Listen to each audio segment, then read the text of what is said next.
It's smart, it's local, and it's a whole lot of fun. Real opinions, real laughs, and real connection to the Ozarks every single morning. From breaking down the biggest games to celebrating the best of the Ozarks, debating the poll question of the day, and reacting to your messages live. This is Sports Radio Done Differently. The Opening Drive with Tom and Rob. Weekdays 7 to 9 a.m. on ESPN The Jock. Good Monday morning. Hey, we're back. Monday. Tom, it's Monday. Survived a great weekend. Survived a tornado or something yesterday. You people, I don't know about you guys in Springfield, but literally we had some massive straight line winds about 6 p.m. last night at our house. Must have been one dark cloud. Had to have been. Just nailed our house. I lost trees. I lost limbs. What? Yeah, it was crazy. I go out, we get some rain, right? I'm thinking, gosh darn it, I got to go out and cover the furniture on the deck. You know, it's pouring down rain. I'm like, I look at my app. I'm sorry, KY3. I look at the storm tracker app. It says it's 98 and sunny. Well, it wasn't 98 and sunny. It was pouring down rain. I'm like, okay, cover myself. Then the rain stops. I'm like, okay, the rain stops. No, there's a few leaves down stuff. So I'll walk outside, walk around a little bit. Yeah, okay, just some rain, whatever. You know, it's wet. Come back inside. I'm sitting in my living room. All of a sudden I hear this pattering on my window. It's hailing at my house. I look outside the window. The trees are literally going sideways all over the place. So it's blowing to the east. I'm thinking, oh my gosh, is this a tornado? Check my app. Nope. 97 and sunny. Not at my house. Blowing, just crazy blowing. Didn't even see it on the little radar. There's nothing on the radar. There's a little green blip on the radar, like a little dot. I'm like, what the heck? And then I look outside and it's blowing the other way. I'm like, what in the world is going on? I go out. I got trees down. We have a big old tree in our woods behind our house. Fell the other way. Thank goodness. Went down. I got branches everywhere. I had to go clean out my pool. I just cleaned out with sticks and stuff in it. I'm like, what just happened? Then I go back and look at that when you watch the radar and you can backtrack it, it builds into it. It literally did this, just went boom, blew up. That green dot just went boom, blew up like into a red dot, like right over my house. That's crazy. There's nothing on the radar. It said 97 and sunny. I'm like, I told Red, this is not 97 and sunny. The trees are sideways. It was none. Of course, I leave my truck out. I'm thinking, what? So it was one just isolated supercell, I guess. Yeah. But having said that, now we didn't get any rain at 6 last night when you were talking about that. But the Springfield Cardinals delayed the start of their game. So there must have been some other activity in the area. There's dots everywhere, I guess. I don't know. But all of a sudden it just blew up. And I'm like, I checked it like at 4. So I'm like, I'm gonna leave my truck out tonight because I have to walk all the way to the barn and get my truck, park at my barn. I don't have to walk all the way out there. I'm just going to leave it where it is, you know. All of a sudden, see the hail come down. That was not even in the forecast. 98 heat warning, all that stuff. No rain, no chances of rain. Well, I got 100% chance of rain at my house and wind and hail. So that was crazy. Okay, Rob, officially cut. Rob's audition tape for the KY3 weather job. Right. I just got that, didn't I? Well, we got to send it in. I mean, that was the audition tape. You don't get it until you actually send in the tape. But I also got to take off my pants. You know, that's part of the Ron Hurst thing, right? You got to take off my pants. No, I think you put on shorts. Yeah. Oh, yes. Let's not. That would probably not give me the job, would it? No, you don't want to walk in there. So we got your audition tape. We just need to send it into KY3. All right. We got that done. All right. Hey, I hope you guys had a great weekend. Tom Ladd, Rob Rodgers, the opening drive on ESPN The Jock. And we are just ready to roll on to another week. It's Monday Mayhem. And wow, what a weekend. You know, we got the first NFL full weekend in, preseason games. And a lot of good things, a lot of weird things, a lot of okay things. Don't take too much out of preseason. But I do say this. One thing that preseason football is they are playing 100%. Everybody on the field is playing 100%. They're playing for the jobs, you know. Nobody's going 50% in football. So we saw some things at 100%. Doesn't matter who the competition is. It's kind of nice. The Johnson kid for the Chiefs, running back, I like him. Mm-hmm. He's got a little power. He got a little speed. I like him. So I saw some things that I like. Nussmeier wasn't bad. I mean, I think that's a good thing. They can't score points. Not good. Justin Fields went 4 for 4. Justin Fields, solid. Yeah. I mean, they're playing full speed, so I liked a lot of things I saw. The fact that Chiefs didn't score a touchdown is concerning, but they moved the ball. I mean, yes, it is what it is. They'll figure things out. But other than that, as far as the Chiefs, it's the Rams. I mean, it doesn't matter. I mean, again, it's preseason. I don't get too fired up for preseason football. In fact, I think there's too much preseason football. I think there's probably be 3 games, not 4. But yeah, I mean, looking at the last 3 years of preseason games for the Chiefs, they don't win in preseason. No, they don't. They don't care. It's they're don't. not playing these games to win. Yeah, you play the game to win. That's not what they're doing in preseason. They literally try to get a look at every single player. They do, and they put them in situations. So that's good. But other than that, I mean, I thought it was a good weekend of that. And is this your top story? Is the one guy your guy the top story? Well, let's get into because we got a top story today. All right, let's set up the show today first. Yep, shall we? Yes. Play it again, sports. Our show, as always, brought to you by Play It Again Sports, located in Fremont Shopping Center. They got a lot of stuff down there. The fall stuff's in, and we are now full on into fall sports. Like football starts in less than 2 weeks. 2 weeks from last Friday, right? Right. So we're all in. Soccer is going. I know Rhett opens up his season this weekend. I'm like, what in the world? He's not like their first official game, or is it the Jamboree? First official games. Rhett plays this weekend. Did they have Jamboree already? Well, maybe it's considered like a Jamboree.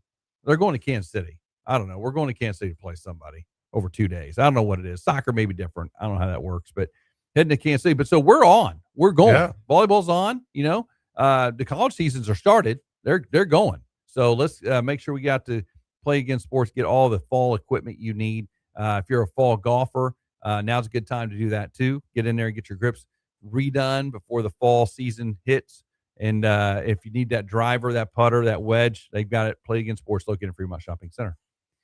Today's show, we should have right now, and we kind of waiting, but Paul Hansen, SBU football coach, may be on here anytime.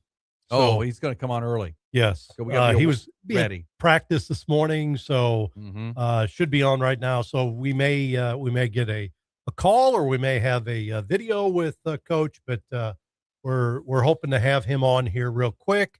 Then at 8:00 this morning, remember our good friend Ryan Boman from Sports Illustrated, baseball writer. Yep. Going to talk a little baseball. Yes. With Ryan Boman at 8:00, Sports Illustrated. And then more baseball talk with Rance Berger at 8:20 this morning from the Grip and Rip League. I was thinking about them yesterday. I went out and did a little yard work yesterday, and I'm thinking, I could be playing a baseball game right now if I was in the Grip and Rip League. And I'm thinking, hot, I've got shorts and a cutoff shirt, and I'm sweating like a dog. Can you imagine? It was hot yesterday. Yesterday afternoon, it was hot. My. And they're playing a full game out at Meadow Park in the sun, no shade. Yeah. Other than in between innings. But it was hot. It was hot. 'Cause you know why? It's walking out to my truck from the hospital because I'm a new grandfather again, like within a week. Wait a minute. 2 in a week? 2 in 8 days. So Ryan and Zoe had their baby yesterday. Oh, wow. Congratulations. Boy, first grandson, Roman Rodgers, nice. Baby. Here nice we go. Name. Yeah, had him. I think it was Saturday night. So another grandbaby within 8 nights. It was like last Monday. I announced my granddaughter. Yeah, I got a grandson. Wonder what's gonna happen next week. Good night. Just keep adding grandkids. It's fun stuff though. Great grandkids, and they're like, maybe? No. So they're like the same size, right? I mean, like the two were next to each other, the same. That's crazy. Is that Paul? Is he on? All right, we got the SBU coach, Paul Hansen. Paul Hansen is on the line. Coach Hansen, how you doing this morning? Hey, how you doing? I'm doing great. You interrupted my new grandson story, but I'll let you do that because you're SBU head football coach. Hey, awesome. Thanks for having me, guys. You bet. So how are things going? You already got your practice in today, or are you getting ready to go? No, actually, we had a scrimmage Saturday night, and it's kind of our off day as we kind of get into the new week here. We got to give NCAA rules. We got to give the guys an off day every week. So this is kind of the day that we're doing that. All right. Well, tell us how things are going so far. Hey, things going really good. You know, we've already finished 2 weeks of camp already, so we've kind of been hitting each other for 2 weeks, and we're kind of tired of it. And we play in 10 days. We play in 10 days. So, yeah, it's been really good. We've had 2 scrimmages over the last 2 weeks as well to kind of really see where our guys are at. And now we're just kind of getting the next phase of this camp of kind of really preparing and making sure we're ready for our first game here in 10 days. So it's been really good. A lot of competition. Trying to avoid all the heat as well, which that's never fun. But we've gotten to it, and our guys are doing really well. So, Coach, tell us about the scrimmage, how things went. What were you looking to get out of it going in? Obviously, new coaching staff. You got some new players. What exactly were you trying to get out of the first scrimmage? Yeah, I think that the first one is obviously you want to kind of get some of the rust off. You know, some of these guys, especially some of the newcomers, they haven't hit or done anything tackle-wise since last November. So, you know, getting back out there and just kind of seeing where some of those guys are at, I think was really big. But also just to kind of get in rhythm, you know, offensively especially, you know, you got to get in a rhythm early. You know, defensively, usually they're ahead of the offense. So, you know, getting in a good rhythm, trying to see some positions where maybe you got some key competitions going on, kind of see who's stepping up and who's not quite there yet. So that's really good. And then our one that we had on Saturday, our second scrimmages, you know, there's a lot of second, third team type guys who are trying to compete for maybe a starting role or kind of to take that next step in the depth chart, see where they're at. And, you know, I like our starting quarterback. We only let him he only went one drive, so we could see some of these younger quarterbacks go with, you know, maybe some of the better, you know, first team guys. So it was pretty good. You know, you always want to come out of these things healthy, obviously, but I feel pretty good where we're at right now. Well, you open up again on Thursday, August 27th, at home up there at Placer Stadium against William Woods. As you look into the season, what are some of your goals here? You got the Great Lakes Valley Conference, great conference. So you got 3 kind of warm-ups before you get into conference play. Yeah, I think, you know, obviously this year we're playing an 11-game schedule. So out of those 11, 6 of those games here at home. And so I think the first thing you always kind of look at is, hey, you got to protect your home a little bit. And we want to win every one of those home games. And I think that's one of the things when you can have a home field advantage when some of these teams have to come from pretty far away, you know, like Chicago and you know, Upper Iowa, which is really up there. So, you know, we have some of these teams that come pretty far to come play us. So we gotta protect our home. Then also too, you know, we need to go on the road and be very competitive and do really good on the road, especially in conference. So I think those are some keys that we're really kind of focusing on. But really right now, just William Woods is our only thought as we play here in 10 days. And first night of college football, it's going to be firework night here at Placer Stadium as well. So hopefully there'll be a lot of fireworks that night. You got a lot of, obviously, your students up there getting excited about it too. Is everybody back in school now, or this week when they come back to school? Well, today's our first day of school, and we kind of went in with the university on Saturday night with our scrimmage. So what we do is we push our scrimmage back a little bit. It wasn't till a 7:30 start, and then what happens is the whole campus comes to it that night, and they barbecue and just kind of have like a big first night. Yeah, it kind of gets the new students kind of involved too. Is what we're trying to do, and I mean, I'm not naive to it, man. You know, when football kind of starts the season and kind of gets everyone excited for the fall, and we need to be good at it. And so when we could do that, it really kind of springboards us for the rest of the school year here at SBU. So, Coach, talk about some of the returning players from last year. Who are you excited about? Yeah, so I think, you know, offensively, we had one transfer come in from within conference, receiver. So really, if you count him, we have 10 returning starters on offense, which is very, very big in just my second year here. Obviously, it starts up front. We have every offensive lineman back that started last year, and 2 all-conference guys, and both of them are our tackles, which is really huge. Wade Moore, senior, then Mason Dempsey, a sophomore. both those guys are all conference type guys, and then just the interior guys, them all returning is really big. We got a returning starting quarterback back as well, Jaron Saunders. He came in with me a year ago and transferred from Missouri Western. Last year he went was right under 2,800 yards and 26 touchdowns in his first year starting here. So he did a really good job, and he's a grad now at this point, so he's working on his master's, and so it's really good. Another key guy, Job Smith, all conference running back last year. He's very, very elusive, does a lot of great stuff. Really one of our best leaders too on our team, which is great when your best players are your leaders. So it's pretty good. On the defensive side, the local product from Skyline High School, Ricky Woodhouse. He's a two-time all-conference linebacker. He led the GLVC last year in tackles, and he was top 5 in the whole nation in total tackles. And, we had the Minnesota Vikings, Cleveland Browns, Miami Dolphins all through here in the spring kind of looking at him. So he's a guy that if he can have a really good year, maybe he could get some opportunities, after playing here at SBU. And then also another guy, Charles Sutton, he'll be a second leading tackler back from last year. He had 71 tackles in the defensive backfield. So have some really good guys coming back, and it's very exciting.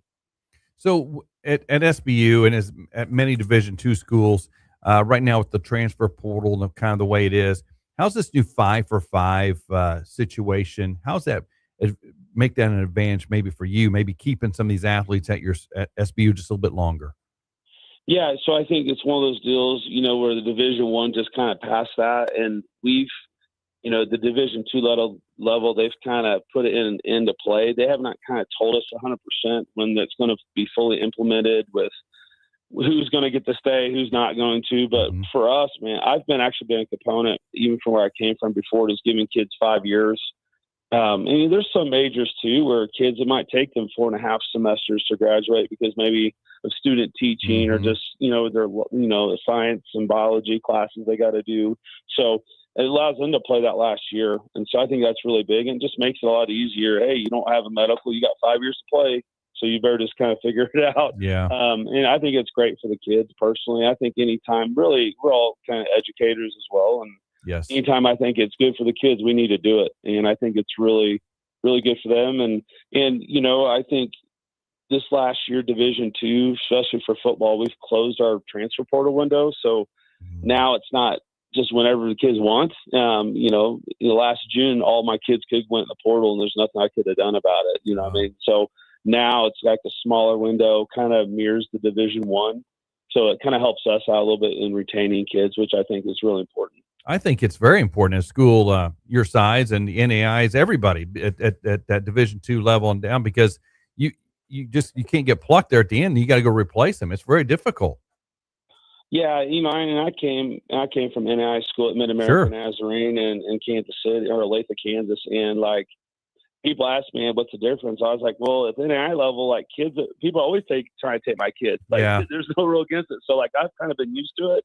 It's just kind of, I'm glad there's a little bit more like rules on it now, and you can kind of hold things together because a coach, like you want some stability in your program, and there was just no stability in the rules and what was going on. So it's good for us for sure.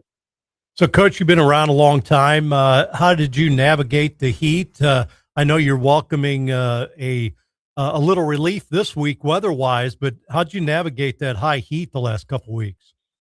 Yeah, so I think this last week, actually, I don't even want to mess with it, to be honest with you. So we practiced at 6 a.m. and we were off the field by 8. So wow. I had zero issues at all. And then what we do during camp throughout the day, we have some meetings, and sometimes they'll lift, and then we'll come back at 8 o'clock at night and just do a walkthrough.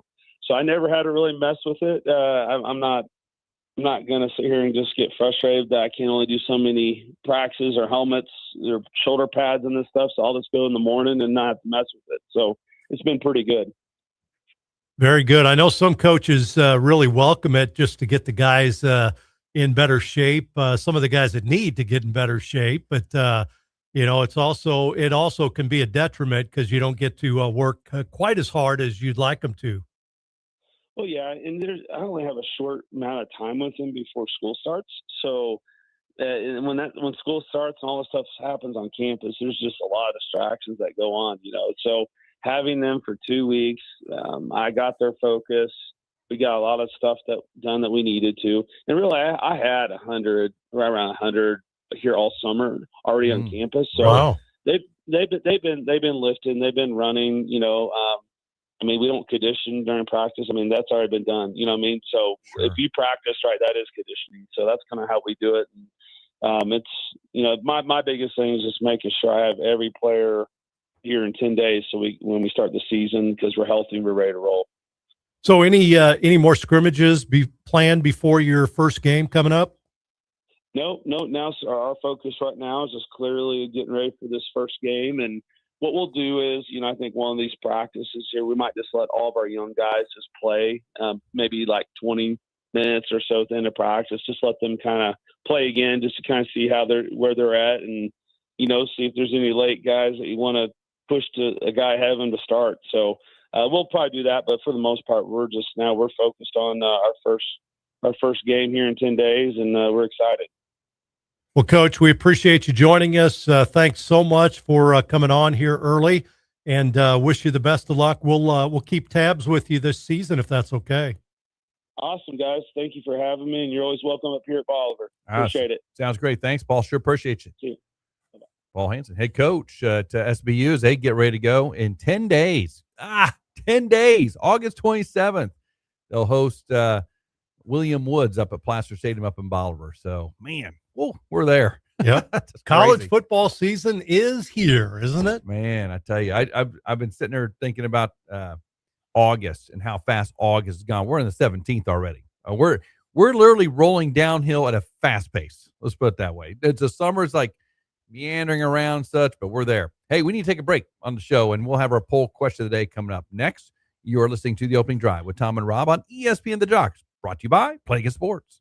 Want to hear ESPN The Jock without lifting a finger? Just say play ESPN on Jock on TuneIn to your smart speaker and take The Opening Drive with Tom and Rob, local sports, and your favorite shows anywhere in the house.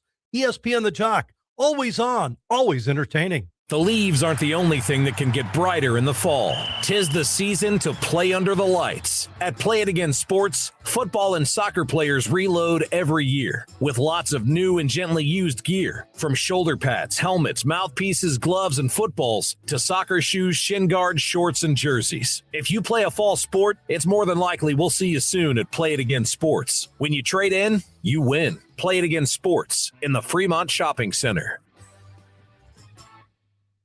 When people visit your place of business, everyone has a great time. You're giving families and friends a way to break up the boredom and have some fun together. Now you just need more people to enjoy what you have to offer. That's where ShopOzarks.com comes in.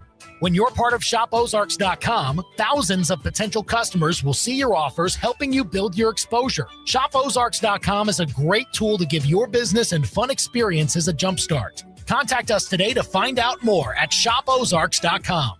I'm Missouri Attorney General Catherine Hanaway. Fraud and scams can strike anyone. My office works to ensure that Missouri is free from deception and unfair practices. Last year, we handled over 65,000 consumer complaints and returned more than $400 million to Missourians. If you've been a victim of fraud, call 800-392-8222 or visit ago.mo.gov. Paid for by the Missouri Attorney General's Office. All right, there's your new AC unit. You should be all set. What do you mean, should be? Yep, you should be all set. Thanks and good luck. And that's when you realize it wasn't such a good idea to go with one of the guys who had the AC unit for cheaper. Rogersville Heating and Cooling won't just chuck it in a truck, plug it in, and leave. They take the time to install and quality check everything they do, so you can come home to comfort with Rogersville Heating and Cooling. RogersvilleHVAC.net. Some messages sound really good. Other messages feel really good because they come from the voices people trust most. That's the power of endorsements with Zimmer Communications. When our listeners hear real personalities talk about their businesses with genuine belief and conviction, something special happens. They listen differently. They remember. And when they need what you're offering, they choose you. Start harnessing the power of personalities and ask about doing endorsements with Zimmer Communications today. You know business. We grow business. ZimmerCommunications.com. Your takes, your teams, your town. From hot stove baseball to big deal or not a big deal. Mornings belong to the opening drive with Tom and Rob. 7 to 9 a.m. on ESPN The Jock. Don't just listen, be part of it. We'd like to invite you to join us on the opening drive. Give us a call or text at 417-866-0969 or reach out to us at the 96.9 Jock Chat app. The question is out, and the internet has opinions. We've put today's hottest sports topic up on X, and now it's time to see where you stand. The Sports Poll Question of the Day on the opening drive with Tom and Rob on ESPN The Jock. What a stupid question that is. What a stupid question. You ask a lot of stupid questions. The Sports Poll Question of the Day on the opening drive with Tom and Rob on ESPN The Jock. All right, back on a Monday edition of the opening drive with Tom and Rob. Tom Ladd, Rob Rodgers, we're hanging with you today, this morning on a hot one. It's going to be another scorcher today, so keep that in mind. Not as hot today, I don't think, as yesterday, but then it turns back hot again. So welcome to August. Well, it's supposed to be a cold front. I think maybe that was what was last night, the cold front. Yeah, the cold front moving in overnight. I get up this morning, it's like, it didn't feel like anything cold to me. I still had my air conditioner on this morning. A little less humidity, maybe. Yeah, that could be it. But yesterday afternoon was, that was brutal. That, like you were telling me, grip and rip league. We're going to talk to Rance today about that. Yes. Oh, my gosh, that had to be brutal on that turf yesterday. I mean, it was stifling. I mean, I walked out again in the hospital. I was like, oh my gosh, it's really hot right now. So anyway, deal with that. We got the poll question of the day. Thomas, what we got going? We do indeed. So if you go to Twitter or X, Rob types in X, I type in Twitter. We get to the same spot. You look for 96.9 The Jock. That's the handle. Just type 969 in the search. It'll take you right to it. You think does it pop up just 969? Right there. I think if you've done it before, sure, the history. It'll remember it probably. Yes. Yeah, I just do it. That's how I do it. While you're there, go ahead and follow us too. All there, I'll right? follow you. You can go to either one of our handles, which mine is T. Michael Ladd. Somebody had stole Tom Ladd, so I had to come up with my secondary handle, which don't even know how that even happens. T. Michael Ladd on Twitter. You can type in Tom Ladd and it'll come up. But and then yours is Rob Rodgers Mavs. Yes. MAVS. I'm up to 22 followers, guys. Thanks. Appreciate y'all. I don't post anything. That's why. I mean, why? You got to post things to get followers. So I'll start doing that. Maybe that'll be my fall project. So we'll get that going. Anyway, today's poll question, we were about to throw out part of our top stories this weekend. Cardinal rookie Joshua Baez just called up this weekend. Saturday, his first game. What does he do? Club's 3 home runs for St. Louis in his MLB debut to go in the record books. The guy has played 2 games, and he already has stuff in Cooperstown. Unbelievable. You know? 3 home runs on his first 3 at-bats. Major League Baseball record. That'd be like of all time. Of all time. Never happened before, ever. What'd they say? There's how many Major League Baseball players all time? Was it 25,000? Does that sound right? Over the course of time? I don't know. What's for 25,000 for what? Well, he is one of one when it comes to this. And there's not that many baseball players. How many Major League Baseball players have hit a home run in their first at bat? First pitch, too. First pitch. I forgot about that. Flubbed it out.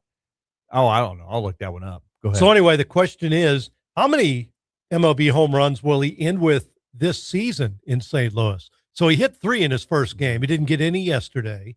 So 2 games, 3 home runs. Still pretty good. Will he finish with 6 to 8 home runs? Will he finish with 8 to 12 home runs or over 12 home runs? Or the fourth possibility, he won't hit another one the rest of this season. Well, all I know is yesterday the Cubs said, we found the book on you. 0 for 5 with 3 Ks. But either that or my theory is maybe he celebrated too much after his first game and came back with a little headache. Yes. Could have been that. Or maybe he's just taking some just major daddy hacks yesterday. He had over, I think it was 25 to 50 fans there, family members, friends at the game on Saturday. Can you imagine that? Wow. His whole family and then crazy friends and a huge cheering section at his first game, and he hits 3 home runs. So I could imagine he probably celebrated a little bit after that game. Yeah, I bet you he did. Here's get this. Home players that hit a first pitch home run in their first MLB at bat. There's been 17 in the history of the game. 17 in the history of the entire game. Some you may know. Yeah. Zach Cole. Yep. Last year. Yeah. Yep. Zach Cole, Springfield Mo did that. Then there's other Eddie Rosario, Adam Wainwright.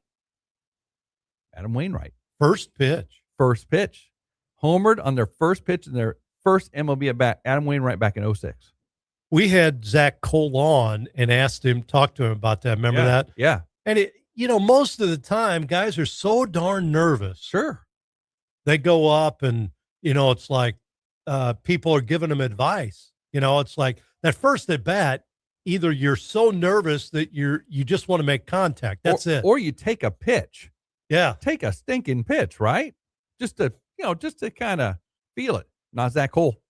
Not Josh Baez. A lot of guys will tell them, go up there and hack, man. Yeah. Go up there and hack at that first pitch you see, because the guys they have no book on you. Correct. So they're going to, maybe I'll just blow one past this kid. So go up there, swing from the heels. Might as well. But so Josh Baez, it was Zach Cole was the last one to do it. Yes. Now it's Joshua Baez. The first one ever to do it was in 1922, Walter Mueller for the Pirates. April 14, 1922, hit one out. Clint Hurdle for the Royals, hit one back in 77. I'm just trying to go through some of these there, but familiar. How about this? Starling Marte, Pirates. Yeah. Now a Royal. But there's only been 17 to ever do it. And that's pretty cool stuff. Again, the last one was our good friend Zach Cole. So there you go. Yep. So how many home runs will he finish with this season at the Major League Baseball level? So I thought it was pretty interesting. Chaim Bloom talked about why, and I think we may have discussed this too, financially, and then also career-wise, why they didn't bring Josh Baez up before Saturday. Mm-hmm. Year of control. Yes. Exactly. Because of where it falls on the calendar for him particularly. Yep. They got another year of control out. Hold on. I think it was last week. I was like Wednesday or Tuesday or Wednesday last week was the day after they could have brought. I can't remember. They brought him up a couple days after that. Well, they brought him up on Friday, right? Or Saturday. They bring him up on Saturday? Saturday, yeah. Yeah, so it's like Thursday or something that's the mark where they could brought him up and they gain an extra year of control. So there was a plan behind it, obviously. And then he comes out and hits 3 in his first 3 at bats, and you're thinking, that's a pretty good move. That's not bad. That's a good move. That's a good move. So big weekend for him. What do you say on the home runs? I think he'll hit over 12. What? He's already for the end of the year? Yeah. Yeah. So it's still only mid-August. Got a whole month and a half of the season left. He's already hit 3 in one game. If you think about it, if he hits, okay, fine. It's 1 a week for the last, 7 weeks or 6? How many weeks left? 6 weeks this season? Well, 1 a week gets him 9. 1 a week. You know he's going to have a couple of double weeks there. So he has hit this year 34 AAA home runs, had 90 RBIs at Memphis, AAA Memphis. Last year, this is interesting, last year between Peoria and Springfield, he hit a total of 20 home runs during the season. This is a story about a guy who it kind of clicked with. Yeah. Maybe got a little stronger. You know, you think about it, he's only 23. Yeah. Got a little bit stronger. You know, maybe somebody taught him something, maybe showed him something with the swing. 34 home runs, make it 37 now for the year because of the 3 in St. Louis, but only 20 last year in Springfield and Peoria, and 79 RBIs for the year. I wonder if it's because the AAA level is very similar to the major league level. I mean, very similar. I mean, those guys are basically shuttling back and forth. That he got up to game speed here. That's why he showed up at the majors and whacked 3 in his first 3 at bats. I wonder if it's because he's up to speed now. He's in AA right now. He's up to speed. Now he's going.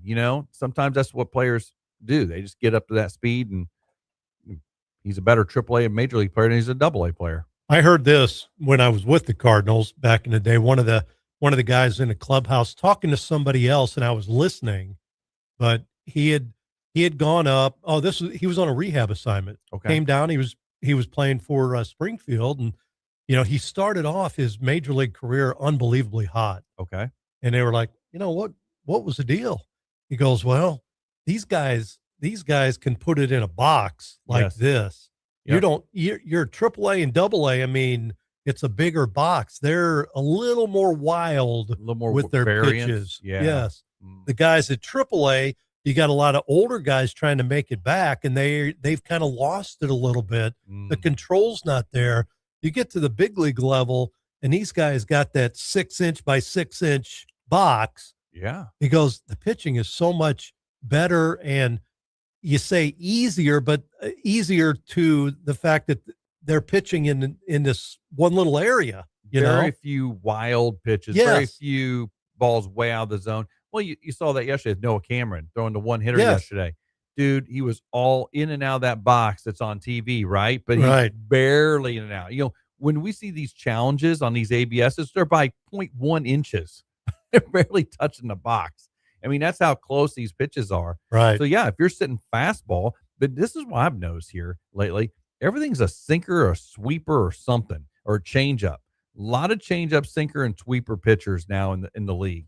And then you got your all-out gas flamethrowers. Then you saw Mizorowski this past week against the Dodgers this past weekend, throwing the off speed, throwing the slider. His version of an off speed compared to his 1-0 whatever it is.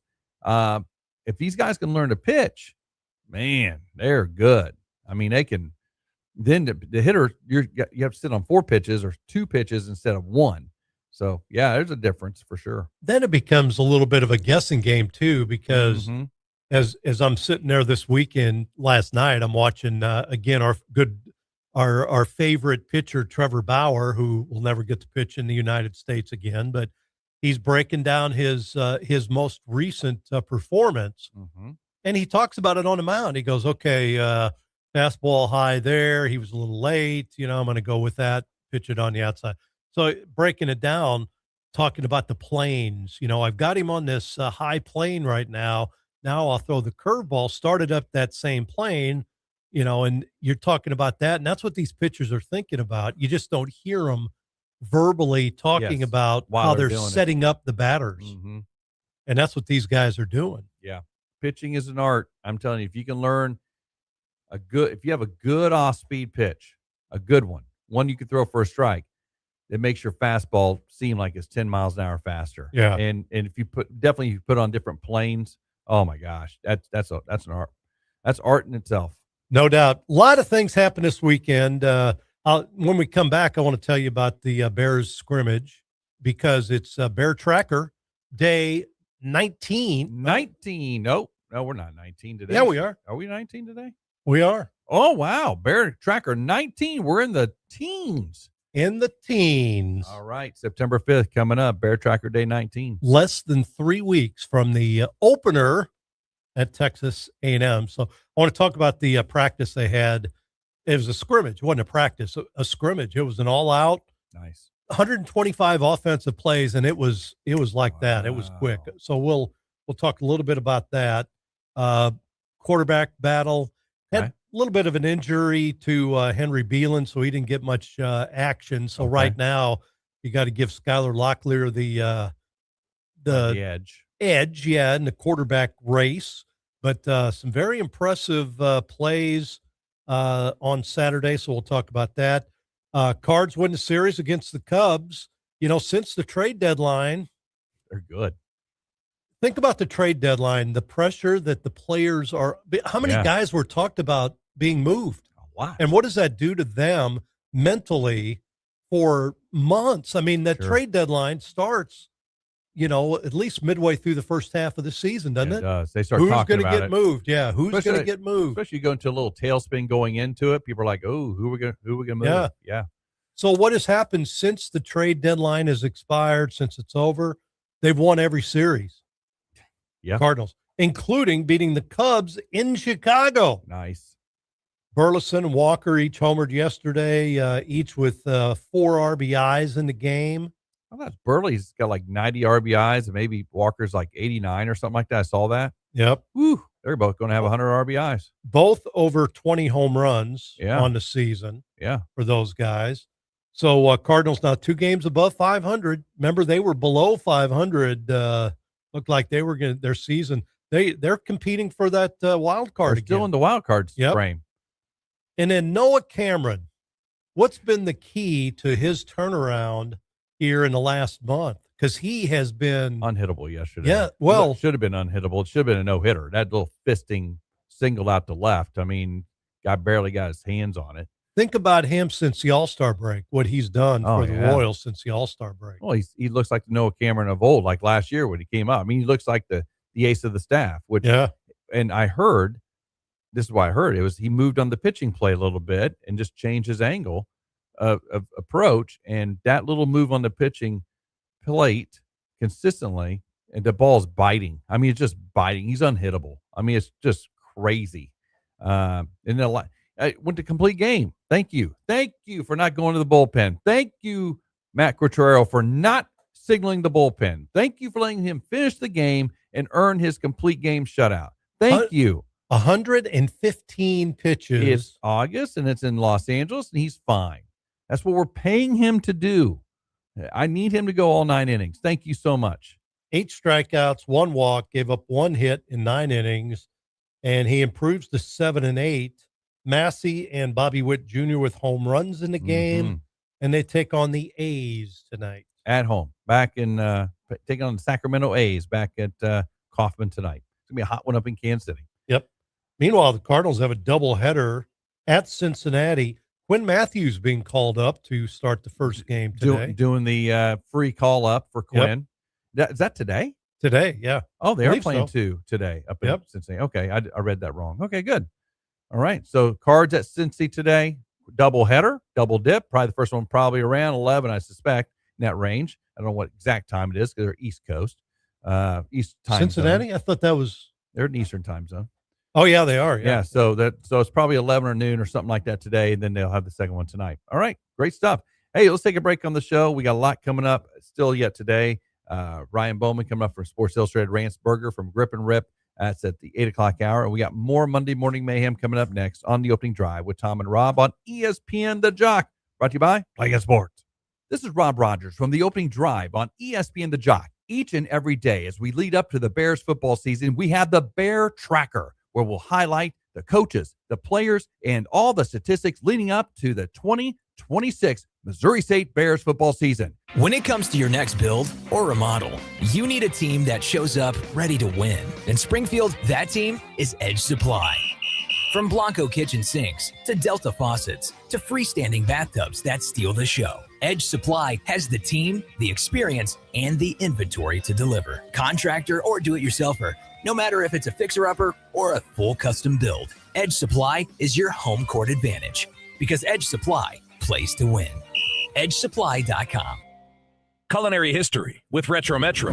Long before surf and turf gained its catchy nickname, people were already pairing the best of land and sea on special occasions. Retro Metro celebrates that tradition with their Jeremy and Julia surf and turf, a 6 or 10 ounce filet served over Cajun cream pappardelle pasta, topped with 3 grilled shrimp and a house-made crab cake, finished with fresh béarnaise. Experience the all-new dinner menu at Retro Metro. I'm Chef Tiny, inviting you to Retro Metro for some giant flavors. Your table is waiting. Summer road trip season is here, and before you load up the family and hit the highway, stop by C&C Automotive. Right now, get a free oil and filter change with any brake job. It's a great way to make sure your vehicle is ready for all those summer miles ahead. And the summer heat, too. Take advantage of C&C Automotive's summer special and save 25% on a complete AC system check and service. That's a free oil and filter change with your brake job, plus 25% off AC service. Call CNC Automotive today and get summer ready. The back-to-school sale is going on now at Piano Craft with big student discounts. Your student will never learn to play on a piece of junk, so check out the tech-certified used pianos from Piano Craft. They all have a warranty and prices start at just $12.99. New digitals with a true piano hammer action start at just $15.99. Equip your student for success with a piano from Piano Craft, financing and delivery available. Piano Craft, Republic Road in Fremont and Springfield. Spring and summer storms in the Ozarks have been tough on your home. High winds, heavy rains, and hail can leave damage you may not see from the ground. For more than 20 years, ABC Roofing has helped Springfield area homes and business owners protect what matters most after the storms have passed. With honest inspections, quality work, and the highest level of integrity. If storms left you wondering about your roof, let the ABC team come take a look. ABC Roofing, keeping it simple for over 20 years. Did you know you can listen to all your favorite ESPN The Jock programs live at 969thejock.com? The Opening Drive with Tom and Rob, A Coach's Perspective with Jenny Hopkins, The High School Show, ESPNthejock.com. We'd like to invite you to join us on the Opening Drive. Give us a call or text at 417-866-0969 or reach out to us at the 96.9 Jock Chat app. All right. We're back on the Opening Drive with Tom and Rob on ESPN The Jock, brought to you by Play Against Sports. Again, a special also thank you to Highland Dairy for sponsoring our live stream on Facebook Live and YouTube Live each and every day. So you can see our pretty faces. If it wasn't for Highland Dairy and the delicious milk they provide, we would not be on Facebook Live every single day. So, you know, we lost a legend this weekend. Who's that? Tommy John. I saw that. I knew he was in bad health. Remember, they had the Hall of Fame. What was it? Somebody announced it, Baseball Hall of Fame or something. They said they had a Yankees reunion. He didn't show up. That was it. Yeah. And he gave the reason why he was in his last day. So Tommy John passes away, and wow, if you think about, for those of you who don't know who Tommy John is, other than the surgery, it's not named the Tommy John surgery because some guy said, "Hey, let's just call it Tommy John." Tommy John, legendary Yankee, legendary pitcher. He's a great pitcher in his time, but still better known for the surgery. He had the surgery, and Dr. Job ended up lengthening his career to a point where he pitched in his mid-40s. Yeah. After the surgery. Yep. He was the first to really have the UCL reconstructive procedure. Yep. And they named it after him. Dr. Frank Job did that. And now it's not known as the Frank Job surgery. No. It's known as the Tommy John surgery. Hey, wouldn't you think the guy who did it first? Yes. Frank Job should be the Job surgery or something like the Frank Job. Nope. It was Tommy John. So Tommy John passes away. 86, I believe, was his age when he passed away. 83. Yep. 83. So did not know this, though, and looked it up. I don't even think I heard this before, but he pitched at Indiana State. Did you know that? That I did not know. How about that? How did we not know that? I mean, they were in our league forever. I mean, Yeah. you would think that'd be like under field somewhere or under Absolutely. As you walk in, there's a plaque or something, or Tommy John pitched here, or I don't know. Indiana State. Yeah, I didn't know that. What, back in the 50s, I guess, or something? Yeah. Well, it had to wow. been. Well, it had to been because he was in the majors. What in the 70s for sure, 60s and 70s, late 60s, early 70s, probably. Yeah, it had to have been early 60s, probably. Not the only infamous athlete to play baseball at Indiana State. Larry Bird did. Oh yeah, Larry for Bird. a game. Yeah, one Yeah, game. One game. Broke his finger. Done. And just think, side basketball was the thing for him. well, he broke his finger. I think it was on his shooting hand, Oh yeah.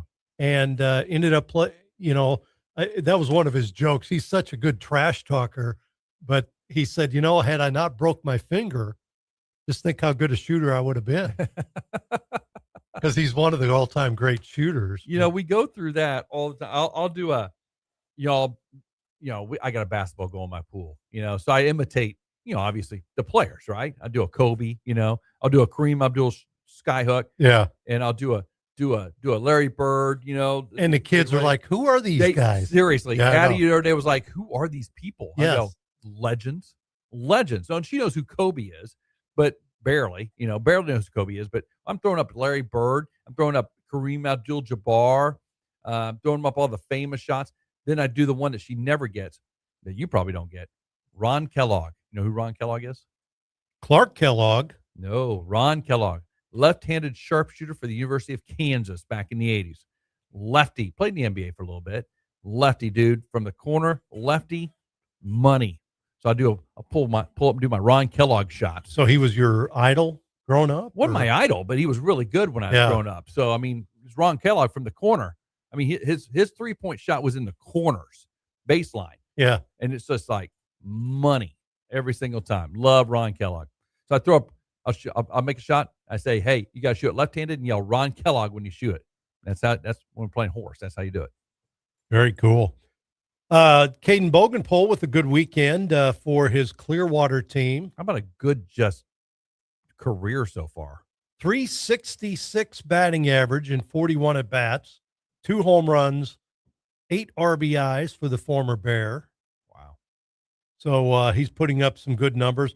Real quick update on some former area players or Missouri State players. Remember Draven Ziegler? Oh, yeah.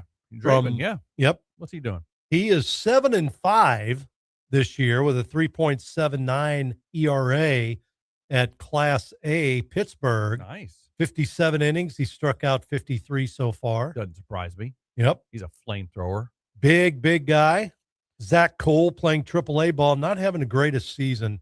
Batting 169, 3 homers, 11 RBIs. He had that injury. Yes. You know, and that's really, I think, set him back. I was talking to David Sen, a good friend of Zach's and former teammate. That a lot of it's just, I think it's just the injury. Injury. Yep. Yeah. Drake Baldwin, 1 for 4 last night, 62 RBIs on the season, batting 274 for Atlanta. Hayden Yinger playing he'll be in town with the A's.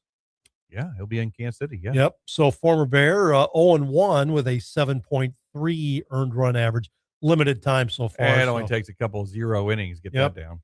Pierce Johnson, 2-1 with the Reds, 4.63 earned run average.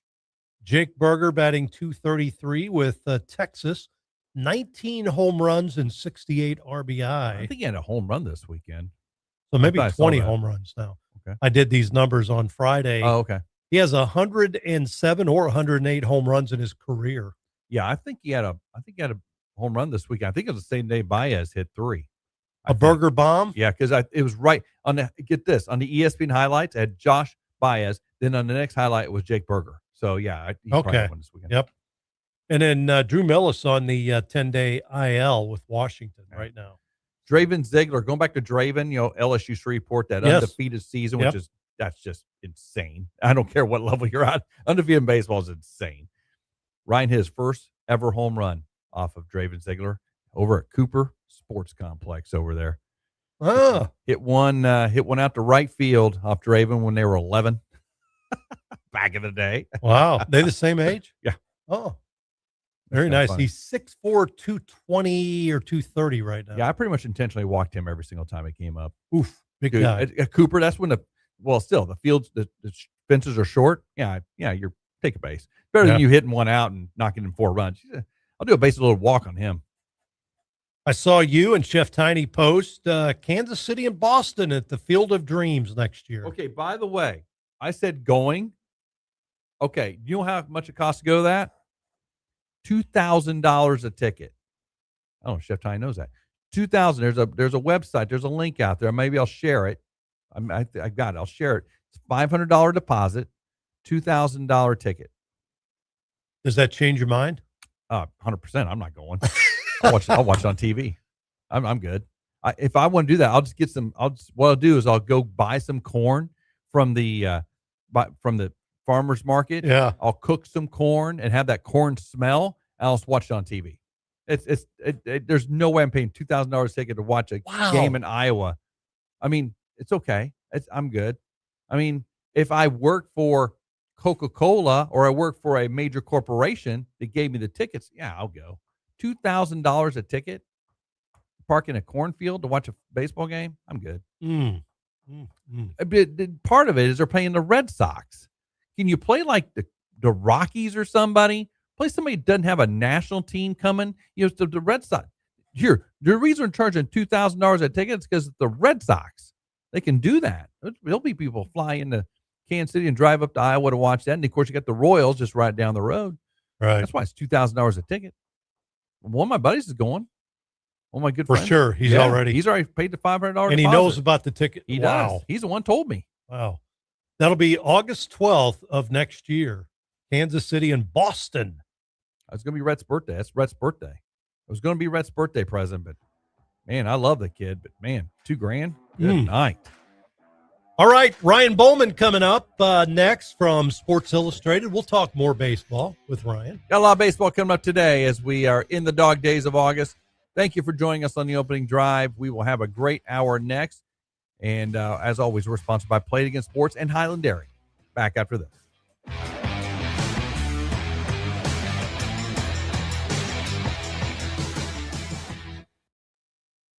This weather update brought to you by Highland Dairy. Highland Dairy, locally made, naturally delicious. Springfield weather on the Jock. Happy Monday. Warm and muggy out the door this morning, but it's going to be cooler than yesterday. No 100s today. We're in the low 90s for the afternoon. 90 degrees in Springfield today with a north breeze, 5 to 10 miles an hour. Partly cloudy skies as well. Temperatures tonight in the upper 60s. Feeling a little bit nicer out the door Tuesday morning. Tuesday hot again in the middle 90s. For Ozarks First, I'm meteorologist Tom Schmidt. Do you owe $10,000 or more to the IRS like Gail? When I retired, I just let all my taxes pile up. I had gotten many threatening letters. The one that said they were going to try and take my property was probably the scariest. When I found out that I owed close to $300,000, I was in total shock. It was a bad situation. I didn't know what to do. Then Gail found tax relief advocates. When TRA told me I was only going to owe $368, I just was in total disbelief. If you owe 10 or even hundreds of thousands of dollars to the IRS, don't lose hope. Do what Gail did and call TRA for a consultation. I was so blessed with TRA. Visit TRA.com or call 800-544-7357. 800-544-7357. That's 800-544-7357. Hi, I'm Bill Dutton with Abacus. And I'm Abe. Bill, when people hear accounting firm, what do they usually think? Taxes, bookkeeping, basic compliance. That's not the full picture with Abacus. Not even close. At Abacus, accounting is just the foundation. We also provide CFO services, strategic business planning, controllership support, and even HR services. HR surprises people. Why would we offer that? Because your people and your numbers are connected. Hiring strategy, compliance, payroll structure, it all impacts profitability and growth. So instead of juggling multiple advisors, our clients get one coordinated team that understands their entire business. And that guidance helps our clients make smarter decisions. Schedule a time to meet with an Abacus professional today. Visit us at abacuspro.com or call 417-823-7171 to learn more. This is Mike Greenberg, and you're listening to 96.9 and AM 1060 ESPN, The Jock. On KBFL Springfield, K245CA Springfield.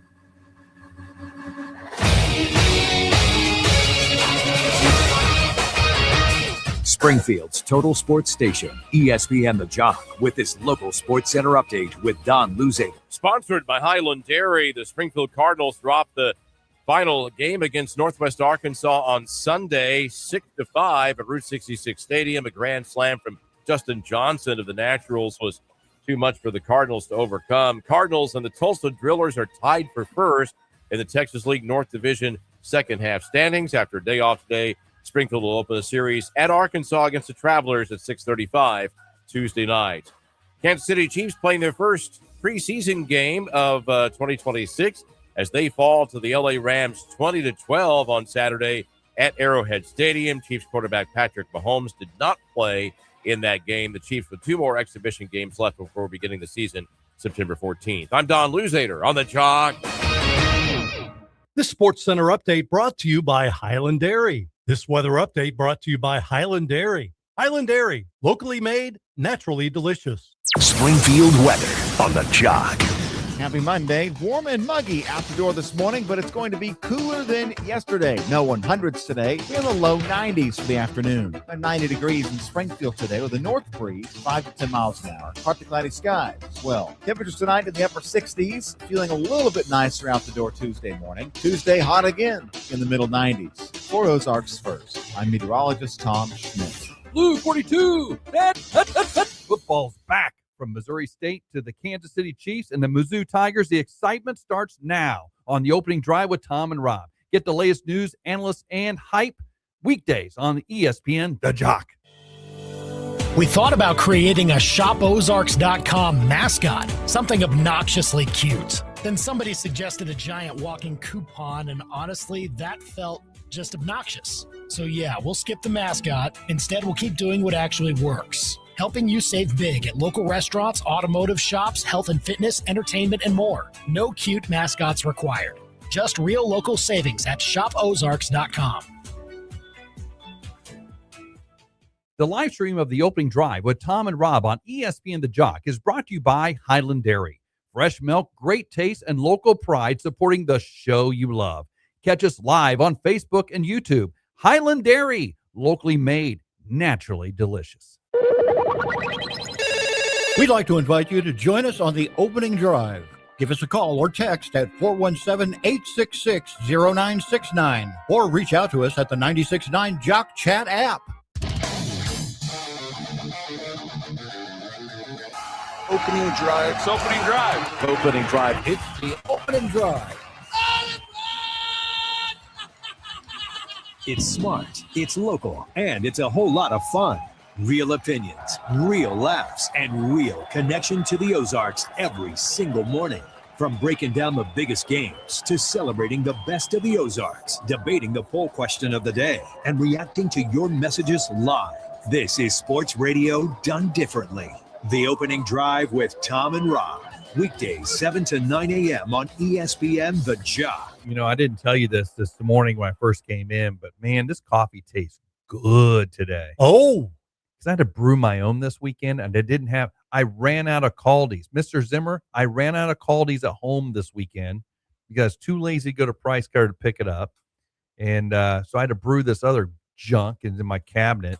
It was awful. Oh. But then I come in today. Yeah, we're rocking it again, man. Feels really feeling good. You were a little tired when you came in this morning. I just really kicked it in right now. Got your second life? I do. Good stuff. And we're excited to have Ryan Boman back on from Sports Illustrated. Ryan, sorry, I had to throw my coffee little segment in there. How you doing today, buddy? Well, for most people, Monday morning is drudgery, but being on here, getting to talk to two of my favorite guys in the world about baseball is always a bonus for me. That's it. Great to be back, guys. Right there. Look at that. Ryan doesn't need coffee; he just needs us on Monday morning. That's all he needs. Wow, that's very nice of you, Ryan. I'm so glad you said that. I messaged Tom and told him I had such a great time the first time around. I said, anytime, just call me. I love being on and love the discussion and loved seeing Tom again. And, you said how much I've changed or whatever, Tom. I think the last time you really haven't. You've aged well, my friend. So it just goes to show that a life in sports media, there's no stress. There's big money, lots of relaxation, downtime, keeps us young. Yeah. That's right. Tom literally, I walk in, he's just counting his money when I walk in every morning. Yep. He's like going boom, boom, boom, boom. Look what I did this weekend. Boom, well, I mean, I'm sure you guys have a vault in your house like I do. You have to be safe, not sorry. That's right. Had to build a second one a couple weeks ago. Just so much just coming through the door. This Brinks truck back at my house. I'm like, good night. Another delivery? Okay. Isn't that always the way? But it's the burden we've chosen. How you guys doing this morning? Hey, let's talk a little baseball here, shall we? First off, I know you live around the St. Louis area. What were your thoughts when you heard about Joshua Baez and his 3 dingers against the Cubs? Well, I don't cover the Cardinals for SI, but I do have my own website, and I sat down Sunday and I thought, well, I don't really know what to say for the first time in my life. I think I didn't really know how to describe that. I I watched, it unfold. And at the time, in real time, you're almost like, this isn't happening. Obviously, the biggest debut in Major League Baseball history. To hit the first pitch is rare. I think only 23 guys or 22 guys have ever done it in baseball out of the several that have done it in their first at bat. The first pitch is almost elite. That's like throwing a perfect game, in baseball. And you only get one shot at it. So I think that right now, if you're the Cardinals, you have to be thinking that this youth movement's gone pretty well, regardless if they make the playoffs or not. If you'd have gone into the beginning of this year and said, this team's going to go 81-81, they'll go 500. Now, they were picked to win about 67 games. You say they're going to be about a 500 team. And, that guy we've been waiting on, Jordan Walker, he finally became a star. And then our next big superstar just made the biggest debut in Major League history. If you'd have told the fans of St. Louis that before the season, they would have thrown a ticker tape parade. So there's no reason to get expectations high this year. But from what we saw from Baez, the future looks very, very bright. Well, and look at, we were speculating this morning on why they are playing so much better after the trade deadline. And the pressure, there was a lot of talk about a lot of players for the 2 months before the trade deadline. That has ended, and look what the Cardinals have done since that. They've won every series, I believe.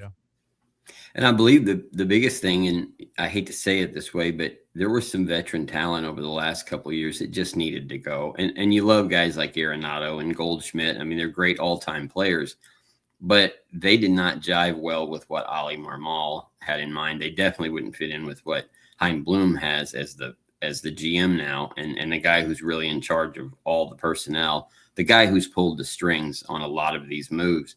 A lot of times shipping out this veteran, supposedly leadership, they're not leaders if they're not going to respond to a young manager. And you're running in that same situation. I covered the Giants. Tony Vitello, who is from St. Louis, he's running into the same problems out by the Bay because he's got veteran players out there that are underperforming, and they're not motivated by whatever he's saying. They've got to go, not him. I mean, as far as I'm concerned, they hired a bright young manager, and he's their future. These guys are the past, regardless of the fact that they got there in the last couple of years. Same thing with St. Louis, that basically clearing the cupboard has helped them out more than you would imagine. I can't believe there's a team other than maybe Miami that has a better young roster right now than the Cardinals do. I totally agree. I'm not a Cardinals guy. It's well documented. However, I saw all these kids coming through Springfield, and that changes things a little bit. Even if you're not a Cardinals fan, you see these kids played out at the 66, out of Hammonds, and you sit there and go, wow, these guys are now in the majors, and they are performing. I remember watching Jordan Walker for the first time a few years ago. I'm like, this kid's amazing. Gosh, if he locks in, this kid could be one of the best players to play in the league. And look at what he's doing this year. Burleson, same thing. All these guys we saw, and I hate to say this, Tom, close your ears over there. Close your ears, stop them up. Kind of falling in love with this little Cardinals team. I like how they play. I love they play every single night. They play hard. I love that about them.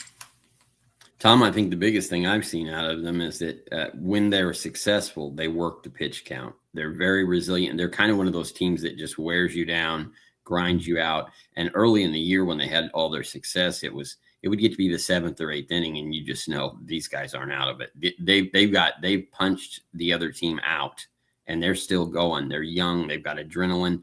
At the same time, I would caution, we talk about all these youth movements and shipping out veterans. If it was that easy, every team would do it.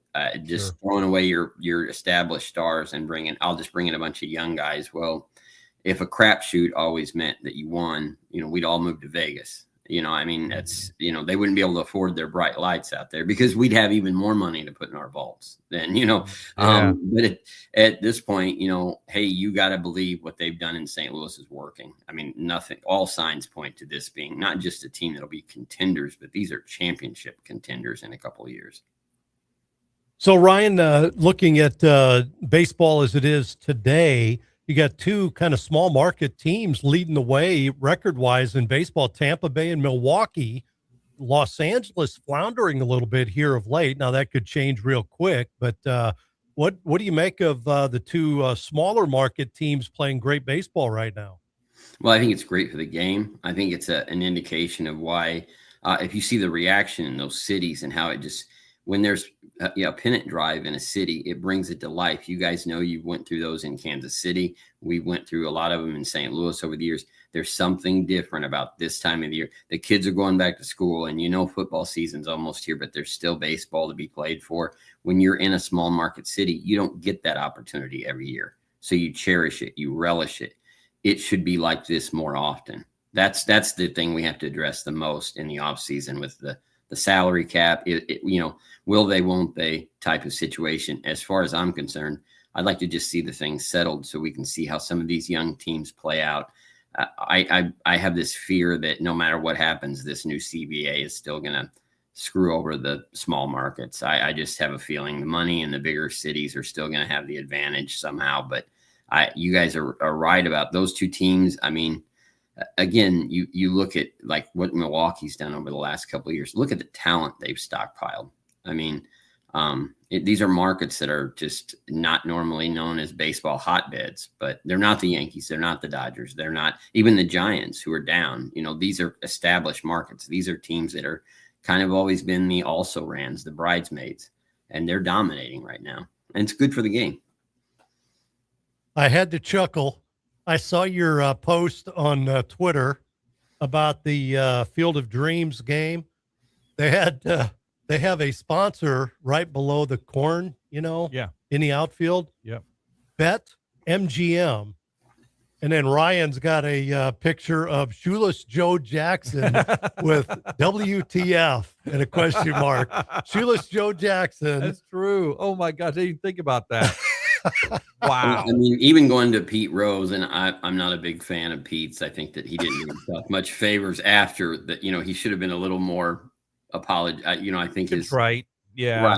Right. And the book itself, I don't know if you guys have read the My Prison Without Bars book. It's probably one of the worst written sports books I've ever written.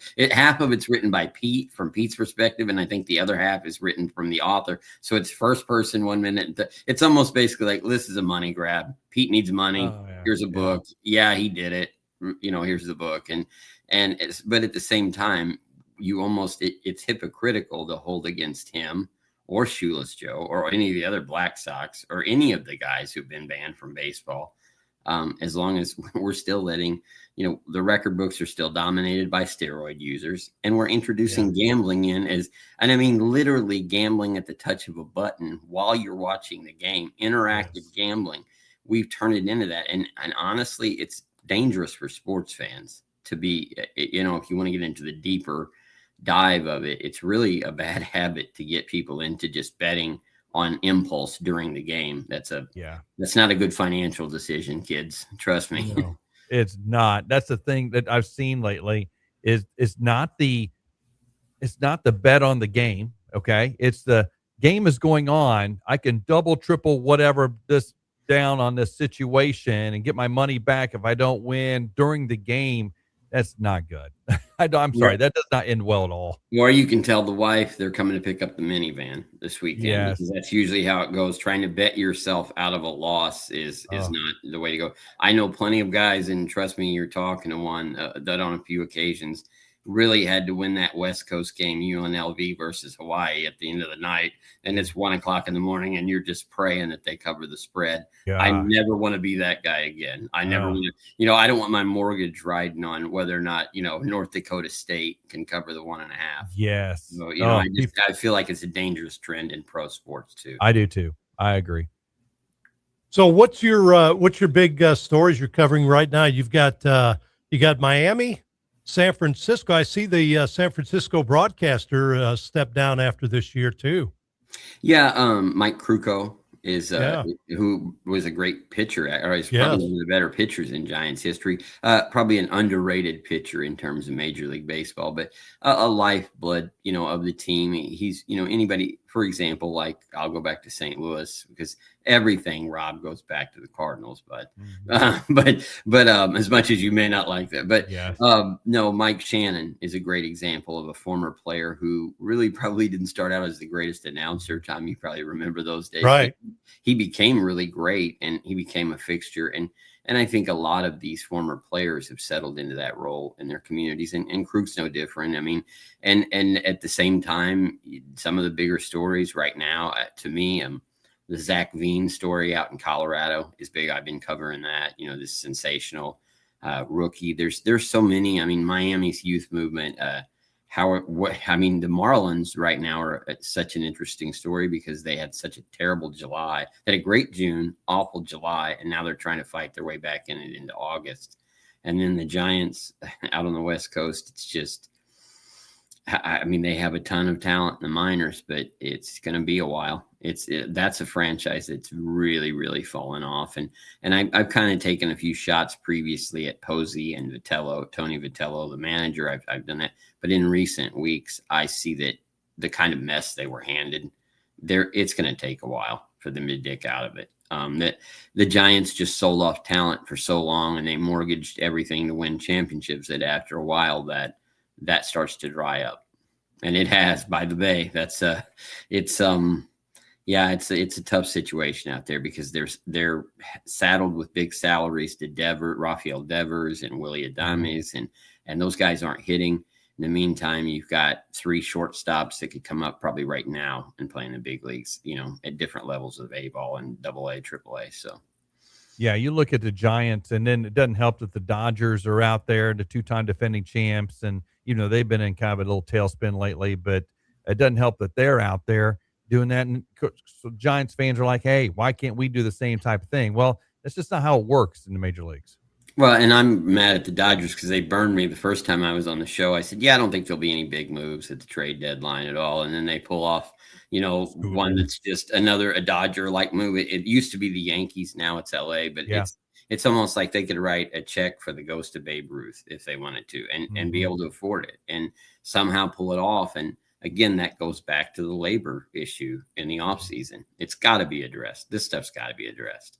Well, we'll see. Mark Walter selling the Lakers last week for a quick fix because he's under federal investigation. His companies are, I should say, under federal investigation. So we'll just see how much that the gravy train lasts. We'll see if the Dodgers might be on the selling block here going forward. We don't know. We don't know all the details. And bringing that up, Rob, that's another great point. It ties into the situation with these teams getting in bed with these gambling companies. How long before some owner is charged with racketeering or something, and then it's a scandal that it's not just a player being suspended anymore. Now it's a Donald Sterling, the league has to step in type of situation, but it's criminal action and it affects the integrity of the game. And potentially pro sports and baseball especially, because baseball has that reputation of no gambling. That's the big thing. You're talking about now you're losing your credibility with your audience. And once you lose that, your base core audience, then, you're looking at extinction. It's hard to believe that these multi-billion-dollar teams or leagues could go down, but, integrity means a lot to people, especially when it comes to making a decision with their wallet. And I'm sorry. I mean, right now we're losing it. And I think the gambling thing's a big, big issue, and I think it's gonna rear its ugly head at some point. And one of the big 3 sports, I don't think hockey as much, but I think baseball is one that I really see a lot of pitchers getting accused of taking money. Yeah, especially the prop bets, that type of thing. The prop bets are the dangerous part, and we've seen it in other sports. Well, we've seen it in basketball. There's the FBI. The FBI cracked down on basketball, throwing games, point shaving, that type of thing. You've seen it at the NBA level already. So this is going to be interesting about baseball because baseball is so nuanced. You can get a guy, we just talked about how a pitcher can throw a ball into a box anytime he wants to in the majors. And all of a sudden he has a day. He doesn't throw very well, just kind of missing the box and such. And these prop bets, I'm telling you, I hate prop bets. I think they should be illegal. But I don't make those rules. So. I got to throw something I wondered about this since you guys are, you're Kansas City centric, Rob. I know that, and you're a big Royals fan. And what is the situation? What is the strategy there? Because they have some good players locked up under contract, but it's almost like there's still so much more that needs to be done, and they don't have a lot of wiggle room. So what's the solution in Kansas City right now? They got to clean house at the front office. I honestly think that we have a front office that's not prepared for a Bear cupboard in the minors and having one of the best players on the planet on your major league roster, maybe two of your best players with Jack Caglione as well. We're not prepared for that, and we're in trouble. It's not good. It's not the on-field stuff as much as that's bad too, but the front office, we got to have some help. We don't have a strategy. We don't have a Heim Bloom. So it's kind of scary actually right now. That's a dangerous situation when you're kind of hamstrung at the major league level. And as you said, the cupboard's bare in the minors. It's like, where do you start? And it's a shame because even though I kid around with you, I do root for the Royals as well. I like to see the teams in those kind of markets. I loved when I lived in Jefferson City going out to Kaufman. Oh yeah. Watching games. It's a great environment. Kansas City's a great sports town. Oh, so, it is. Even though I'm very loyal to this St. Louis area and Southern Illinois and all that, I love that area too because I lived out there. And it's the sports fans out there, the Royals fans deserve a winner. Absolutely, they do. And I think it's going to take some change. And I don't know what that is. We got to figure that out. But we're going to lose Bobby if we don't. We're going to lose Jack too if we don't. So we got to figure that out quickly. Teams like Kansas City, teams like Milwaukee, like Tampa that we mentioned, when they win, it's good for the game. Absolutely. It is. Man, it's been great having you on, Ryan. As always, we'll do it regular. We love it. We love having you on, talking sports, talking baseball, and here comes the pennant races. So we'll start talking about that as well. Yeah, we'll be extra fired up. The next Monday morning, maybe we'll get a double jolt of coffee. There we go. And we'll be ready to roll. Sounds good to me. Thank you, Ryan. Appreciate you coming on as always. Thanks, guys. Thanks, Ryan. Ryan Boman, Sports Illustrated writer, and interesting thoughts on the Giants. Yes. He covers them regular, so we'll keep following that story of Tony Vitello because he's amazing. So I agree with him totally.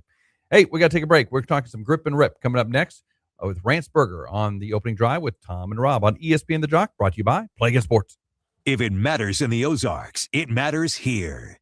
From Missouri State to the Cardinals and beyond, start your day with the opening drive with Tom and Rob. Weekdays 7 to 9 on ESPN The Jock. Summer golf season is in full swing, so how's yours? At Play It Again Sports, you'll find drivers, wedges, balls, bags, gloves, and shoes. Everything you need to keep your friends from talking too much trash when you're out on the course. Trade in your old clubs and upgrade to something that'll actually help your handicap. Because when you trade in, you win. Before your next tee time, swing by Play It Again Sports in the Fremont Center on Battlefield Road. And remember, when you trade in, you win.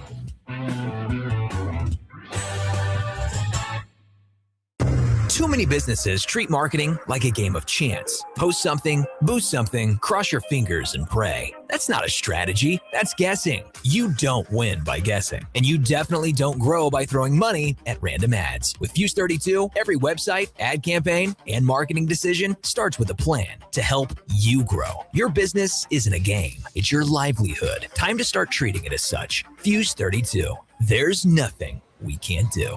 Fuse32.com.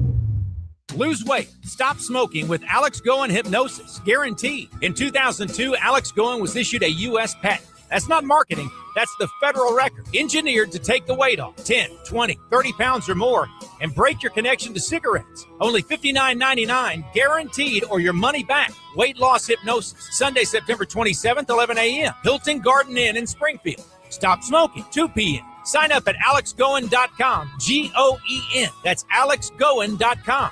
I'm Missouri Attorney General Catherine Hanaway. Fraud and scams can strike anyone. My office works to ensure that Missouri is free from deception and unfair practices. Last year, we handled over 65,000 consumer complaints and returned more than $400 million to Missourians. If you've been a victim of fraud, call 800-392-8222 or visit ago.mo.gov. Paid for by the Missouri Attorney General's Office. All right, there's your new AC unit. You should be all set. What do you mean, should be? Yep, you should be all set. Thanks and good luck. And that's when you realize it wasn't such a good idea to go with one of the guys who had the AC unit for cheaper. Rodgersville Heating and Cooling won't just chuck it in a truck, plug it in, and leave. They take the time to install and quality check everything they do, so you can come home to comfort with Rodgersville Heating and Cooling. RodgersvilleHVAC.net. We'd like to invite you to join us on the opening drive. Give us a call or text at 417-866-0969 or reach out to us at the 96.9 Jock Chat app. And welcome back. It is the opening drive with Tom and Rob on this Monday morning, brought to you by Play It Again Sports. Also, Highland Dairy brings you the video portion of the show. We want to thank both of our sponsors. Play It Again Sports, located in the Fremont Shopping Center in Springfield, right off the Battlefield, in between Fremont and National. Easy to find, easy to go there and get all the things you need. That's for sure. Rance Burger, my friend, how are you doing? Hey, how hot was it yesterday at Metter? I just want to know, how hot was it? It was just like Glenn Fry's career after the Eagles broke up. The heat is on, and it was on repeat a lot. It was a sweaty day at Metter Park, but we still played baseball. Sunday tripleheader. We saw victories for the Springfield Metropolitans, the Branson Showmen, and the Nixa Suckers yesterday. That's great. Now, did you have any weather issues at all yesterday? So weirdly, it darkened up at some point, and we had the wind shifted, and there was an alleged trace amount of precipitation. But other than that, no, heat and humidity were the weather issues to speak of. Did only my house get the flash tornado I had yesterday? That was only my house. I lost trees, I like limbs. Good night. An extremely localized weather event. You know, that's Missouri life, man. Yes, it is. House.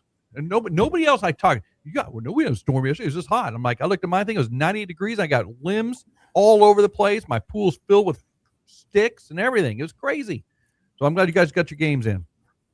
Yeah, absolutely. So we had a big one, a nail biter in the Queen's Derby. Springfield Metropolitans were up 6-0. Game was nothing but Mets for 7 innings until the Moon City Mavericks came roaring back, put up 6 runs in the 8th inning. Some GRBL veterans like Tyler Jones and Justin Parker and Cole Hazelhorst all brought in runs, but the Metropolitans were not out of it. They came back. Alex Kelly out of St. Louis University got a ground rule double, and then Jared Fox, and that's a name maybe if you're associated with club baseball in Ozark, Missouri, you've heard it. But by day, he's an engineer at the John Twitty Energy Center for City Utilities. He is one of the clutchiest grip and rip players of all time. His career is just full of hits like this one, but he delivers an RBI single in the 9th. So Jared Fox, just a guy who finds a way to get runs across late in ball games. He's been doing it out at the GRBL since 2018. Just makes me feel really good about the reliability of the John Twitty Energy Center, knowing there is a guy who is that clutch, keeping the lights on for all of us. Wait a minute. I think you described him as clutchiest. He's very clutchy. We also, his other nickname is he's Canada's greatest export. That's what he's been known as throughout his time. He is from Weyburn, Saskatchewan originally, came to the U.S., got his degree at Missouri S&T and played ball there. And it's the old story, you know, fell in love, started a family, and found a meaningful life here in Missouri.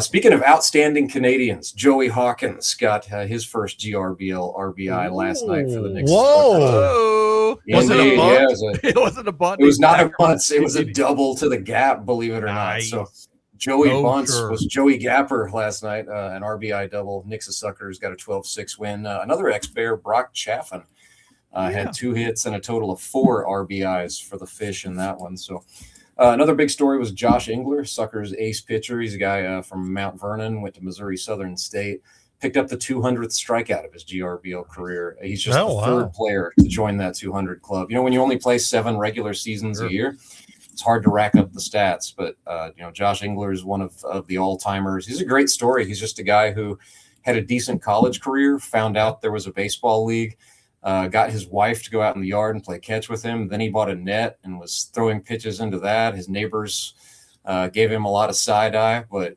he found his way, and he has become just one of the GRBL's all-time top pitchers. So huge milestone there.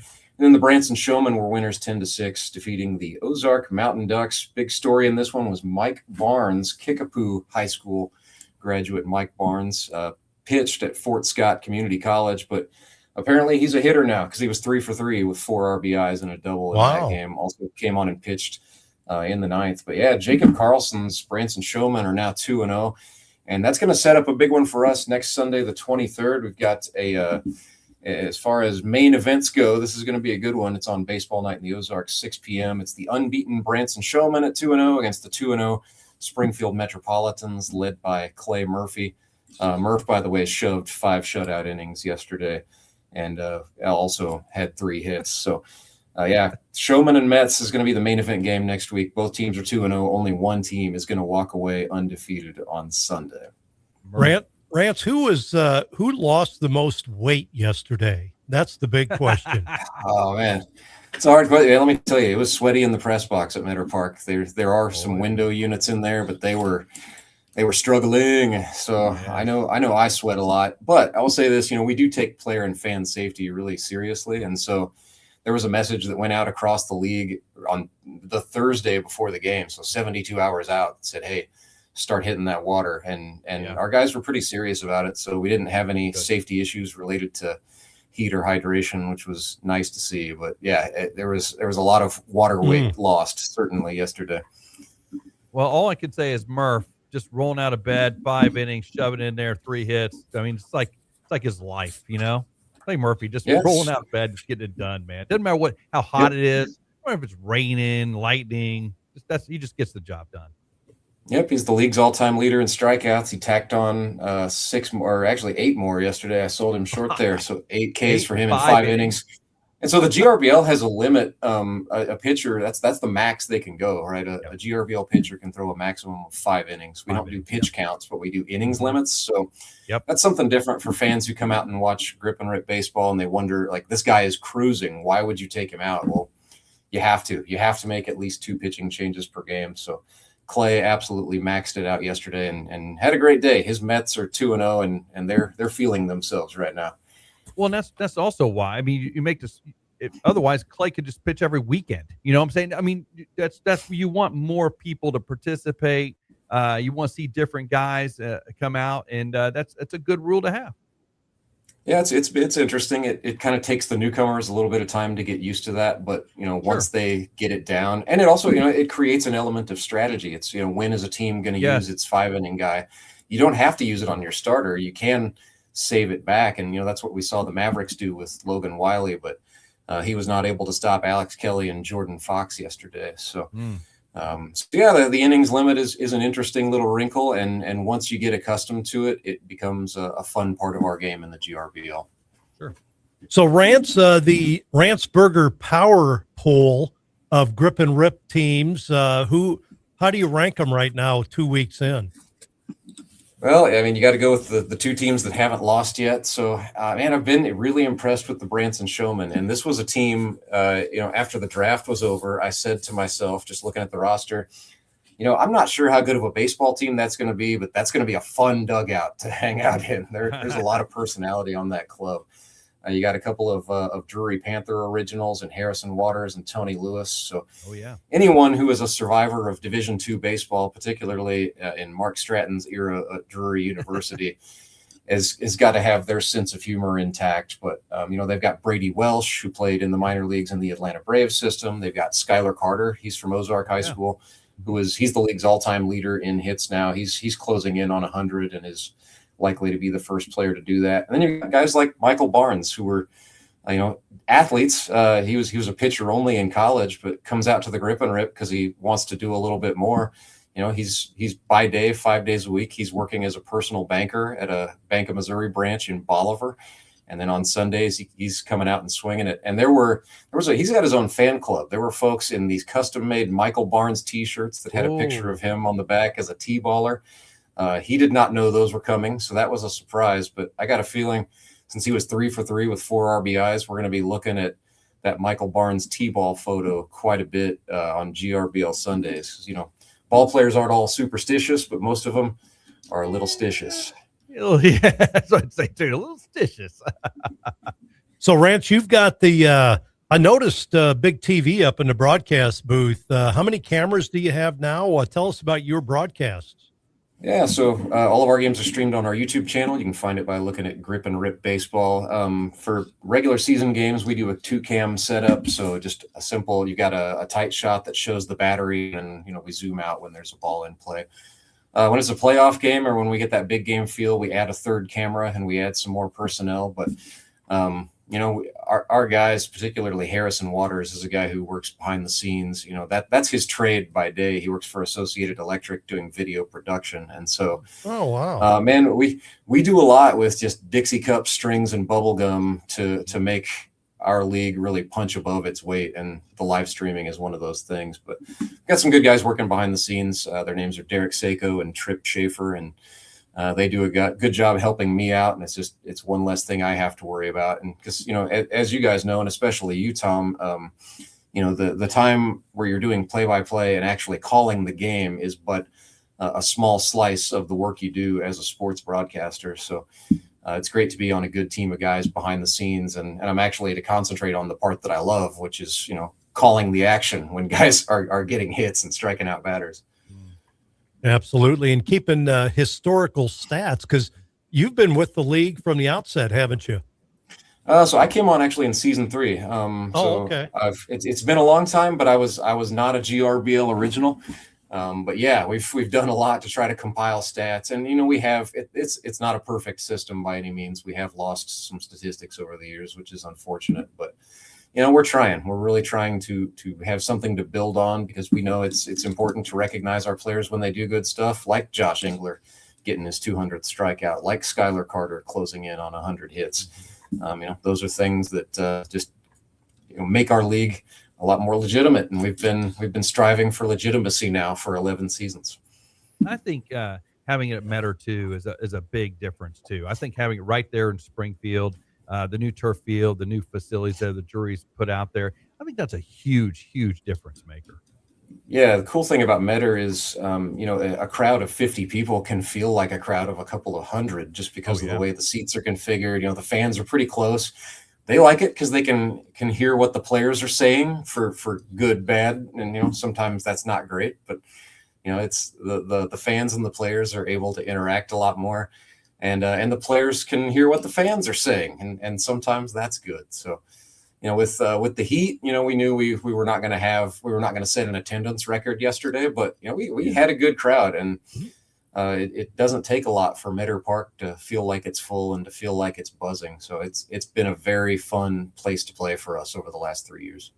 I like the fact you have 6 teams playing single site. That's 6 sets of families, teams of families that can come out and see their dads and their uncles and their and in some cases grandpas maybe. I don't know if we got any grandpas out there, but we have had grandparents too, and we do. Yeah, we do have a couple of grandfathers who are still hanging on and going. So.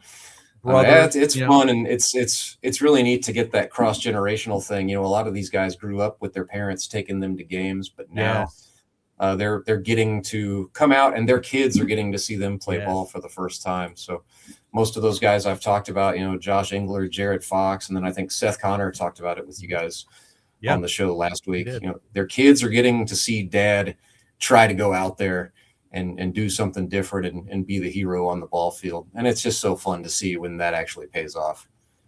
Well, we love it, Rance. The stories you give us, just great ideas for us to go out and have these guys on and continue on with the story, because you can give a part of it, but we can get somebody like Seth Connor on and talk a little bit more about his story and what a great story he had. But there are so many of those guys that we'd love to visit with in this league that have had an athletic past that, I think people would enjoy hearing from. Absolutely. Yeah, absolutely. And our league is, there are 80 plus stories like that of guys, out getting their wives to do side toss or soft toss, or, converting, old college volleyball players into catchers, as was the case for Josh's wife, Ashlyn Engler. And we've got wilder stories than that. We've got guys who have trained, they didn't have a catcher, so they were throwing baseballs into hay bales, just all kinds of stuff to sort of rekindle that ball game. And so, there's the GRBL's littered with stories like that. We got a great triple header coming up next Sunday, the 23rd. Starts at high noon, Moon City taking on the Nixa Suckers. 3:00, we've got Republic Locos and Ozark Mountain Ducks. And then 6:00, that main event, 2 teams enter undefeated. Only one's going to walk away still without a blemish. Branson Showman, Springfield Mets, the 2 division leaders going at it. Awesome. Well, as always, we love having you on each and every Monday, 8:20. We'll have the Grip and Rip baseball recap of the weekend and kind of preview the next weekend. And Rance Berger bringing all the stories to us. Sure appreciate you coming on, my friend. Yeah, thank you, Rob. Thank you, Tom. And thank you guys for supporting independent baseball. You bet. Absolutely. We'll talk to you next week. Thanks, guys. You bet. Rance Berger, Grip and Rick Baseball League. Again, those great stories. We had Seth Connor on last week. We talked about that. Jared Fox. That's awesome because I know him. Oh my gosh, we got to get him on because that'd be great to get him on the air too. So let's try to do that here. Absolutely. Week. All right. Sounds good. Well, let's take a break. Our final break of the show on a Monday Morning Mayhem. Coming up next, you're listening to The Opening Drive with Tom and Rob on ESPN The Jock. Brought to you by Play Against Sports. Blue 42. Set. Hut, hut, hut. Football's back. From Missouri State to the Kansas City Chiefs and the Mizzou Tigers, the excitement starts now on The Opening Drive with Tom and Rob. Get the latest news, analysts, and hype weekdays on ESPN The Jock. When it comes to your next build or remodel, you need a team that shows up ready to win. In Springfield, that team is Edge Supply. From Blanco kitchen sinks to Delta faucets to freestanding bathtubs that steal the show, Edge Supply has the team, the experience, and the inventory to deliver. Contractor or do-it-yourselfer, no matter if it's a fixer-upper or a full custom build, Edge Supply is your home court advantage because Edge Supply plays to win. EdgeSupply.com. Make something delicious with Highland cream cheese. Start the morning with strawberry cream cheese danishes. Dress up your favorite waffles with a rich cream cheese drizzle. Or make your afternoon iced coffee even better with a decadent cream cheese whipped topping. However you enjoy it, Highland cream cheese brings rich, creamy flavor to every recipe. Find a little inspiration and plenty of delicious recipes at HighlandDairy.com. Highland, locally made, naturally delicious. Your home is where life happens. It's where kids play, pets roam, and memories are made. Since 1978, Robinson Fence Company has taken pride in building fences the right way. Every fence we build reflects our commitment to doing honest work for our neighbors. With over 4,000 fences installed, our experience speaks for itself. Rooted right here in Springfield and our office in Dallas, Texas, we're proud to be a hometown company. Robinson Fence Company. Family-owned, locally trusted. Professional fencing by professional people. When people visit your place of business, everyone has a great time. You're giving families and friends a way to break up the boredom and have some fun together. Now you just need more people to enjoy what you have to offer. That's where ShopOzarks.com comes in. When you're part of ShopOzarks.com, thousands of potential customers will see your offers, helping you build your exposure. ShopOzarks.com is a great tool to give your business and fun experiences a jumpstart. Contact us today to find out more at ShopOzarks.com. Culinary history with Retro Metro. Long before surf and turf gained its catchy nickname, people were already pairing the best of land and sea on special occasions. Retro Metro celebrates that tradition with their Jeremy and Julia surf and turf. A 6 or 10 ounce filet, served over Cajun cream pappardelle pasta, topped with 3 grilled shrimp, and a house-made crab cake, finished with fresh béarnaise. Experience the all-new dinner menu at Retro Metro. I'm Chef Tiny, inviting you to Retro Metro for some giant flavors. Your table is waiting. Not your average sports show. Louder opinions, better stories, and 0 boring mornings. The Opening Drive with Tom and Rob. Weekdays 7 to 9 a.m. on ESPN The Jock. We'd like to invite you to join us on The Opening Drive.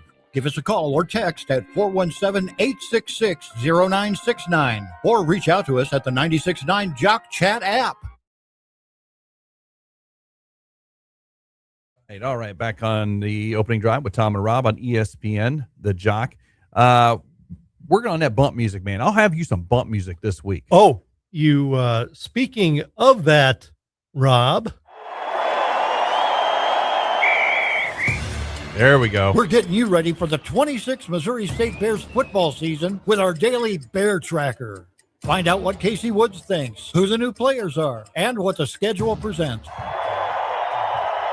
Here we go. Fight song. All right.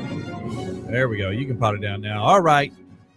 Tom, you were there on Saturday. Tell me what your thoughts are on the Mo State Bears football team. Yes, Saturday was day 21 on our Bear Tracker. Today, 3 weeks from that was yes. 3 weeks from kickoff.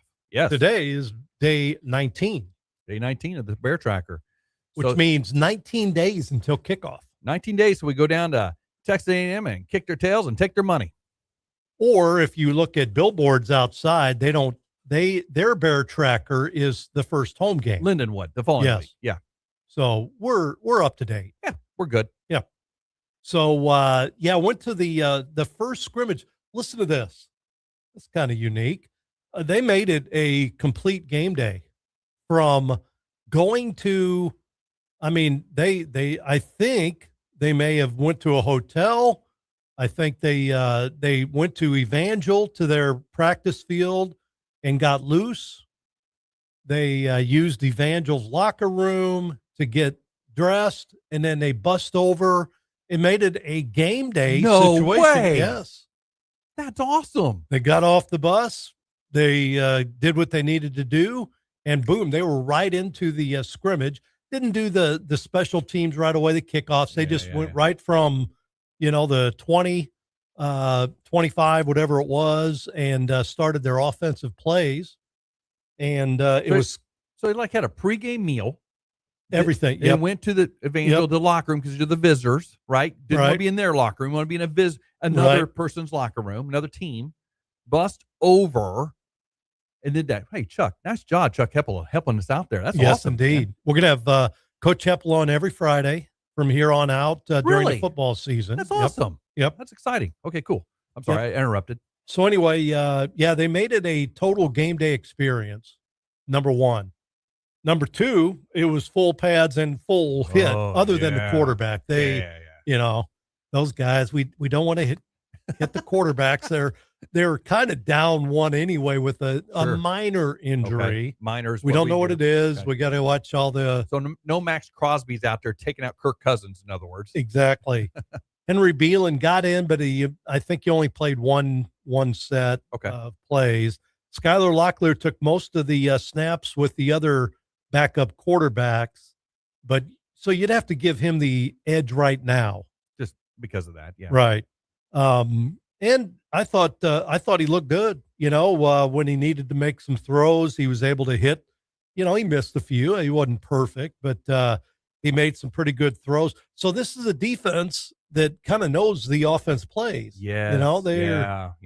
It's not like they're studying the offensive playbook, but they kind of know what's going on. And by the same token, I think the offense knows what the defense is doing. Sure. So they had to change it up a little bit. All the more reason to play somebody different down the road. So I got it. One thing you notice right away, their pace offensively, we've talked about this. They're going to pick it up. They want to get plays off. They want to get down, set, 15 seconds, boom, get it off, get the play off. They ran 125 plays the other day offensively. Wow. That wasn't all Skylar Locklear. They would move, a different group in each set. They would play a series. Mm-hmm. If they got stopped, then another offensive unit would come in, another defensive unit would come in. All right. Everybody got a chance to play. Everybody. Nice. Yep. So you got to see running backs. Probably the starting running back didn't play. There was only a couple guys that didn't dress. Okay. But Locklear was basically the quarterback that ran the most with the number one unit and looked pretty good.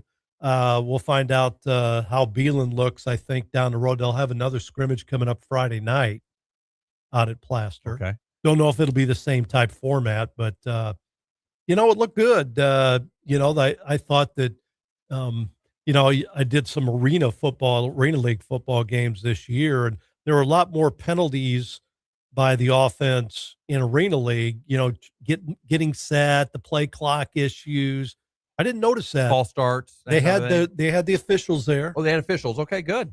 Eight officials. They had some people training. Yeah. Some of the white hats were training back there, which was kind of cool.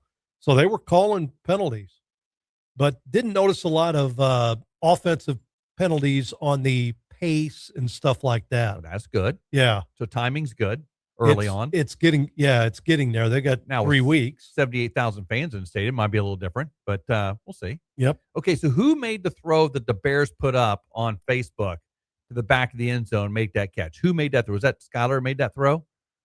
It had to be then, because if you said Henry wasn't in there, it had to be him. Well, they used the other quarterback. All I know is it was a great stinking throw. It was a really good throw. So there were some really good plays, long plays, like the offense, much like last year. Defensively, the line looks like they're going to rotate in and out. They'll have, 3 guys, 4 guys, including Big Mike. Oh, okay. Going in and out. How'd he do? How'd Big Mike do? Looked pretty good. Okay. He was on special teams, so he's on like the field goal extra point team. Okay. First team there as a down lineman, and then looked like he was second team defensive end. Okay. But he rotated in quite a bit, so they're gonna play him a lot. He's a specimen. Go get the quarterback. That's your job. That's or awesome. Help your linebackers. Or take up a couple of guys. Yes. Take up a couple of offensive linemen. Yeah. Yes, that's awesome. Absolutely. So I thought they looked pretty good. Okay. For first year coach, a lot of first year players, but there's a lot of experience back. Defense was playing with a lot of pep, a lot of enthusiasm. That's exciting, Tom. That's really exciting. The whole thing you just explained. Going to the hotel, doing the pregame, then you go to Evangel to dress out because you're in a visitor's lockout. Then you go over to the stadium for the scrimmage. Wow, that's impressive. That you're literally changing the mindset and trying to put that in their heads like this is how it's going to be. Now, if we could only pipe in 78,000 stand-ins in the stands. That'll happen. That's next. They had to get the plays down. They had to get everything. Are they going to blast it through the speakers? Are they going to blast it? Absolutely. Yeah, it's going to be loud. And that's the next step. That's great. Well, that's exciting. 19 days till kickoff. Texas A&M down in College Station. That's going to be a great one. Looking forward for the Bears and Casey Woods to get this campaign underway. And 19 days. I can't believe it's 19 days. It just blows my mind. Tom will be there on the sidelines. You guys practice your sideline and your play-by-play stuff, all that kind of good stuff? Well, more than anything, we were just checking out the equipment. Sure, making sure everything's working and all that kind of stuff. So I went out there. Yeah, Corey and Tom Master up in the air-conditioned, of course. press box. I'm surprised it's air conditioned, actually. Sometimes I remember going over some of the summers to get the press box ready for football with Sid, and it was stifling up in there. There's no windows you can open either. It's so stifling.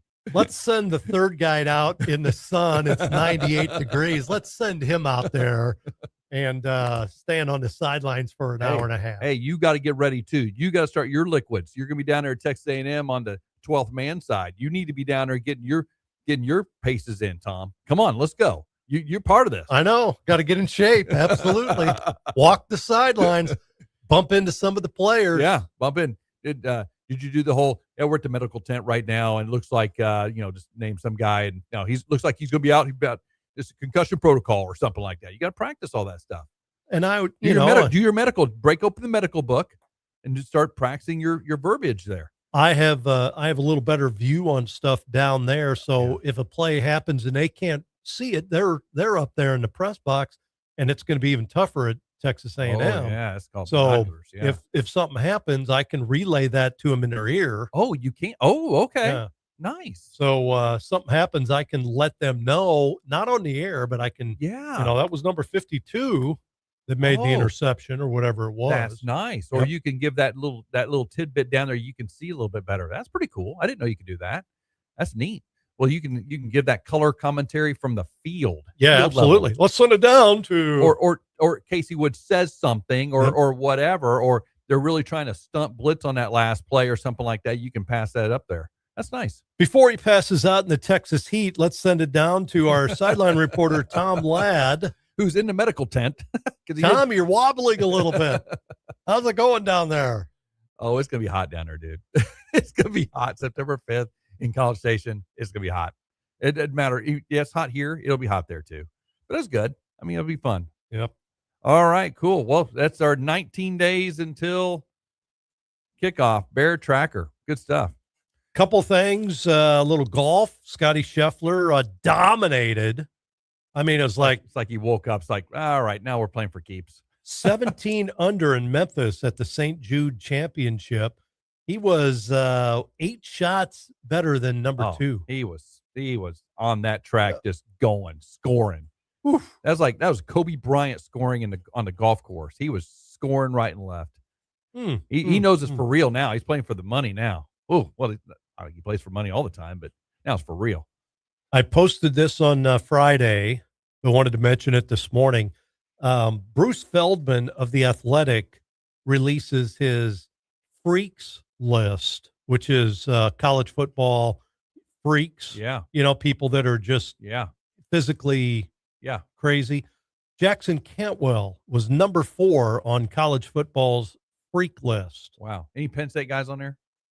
I didn't look at the whole list. I have to get into The Athletic, which I don't have an account for. But I put on our Facebook page what they were on the Golix. Bruce Feldman was on the Golix Friday, and I taped that and put it on Facebook for them to hear. It was on the actual show right after us Friday. I listened to it. That's awesome. And he talked about Jackson Cantwell and his parents and everything. That's awesome. So that's awesome. pretty cool. They're ranked, should be ranked in the top 5. They may be right there, number 5 or number 6 Some are picking today. Some are picking them to win the whole thing, the Miami Hurricanes. So, all right, that's a Monday show. Boom, mayhem went just like that. We'll do it all over again tomorrow. Show me the money tomorrow. It's a big show me the money. Lots of show me the money tomorrow on the opening drive with Tom and Rob and ESPN The Jock. See you tomorrow. This weather update brought to you by Highland Dairy. Highland Dairy, locally made, naturally delicious. Springfield.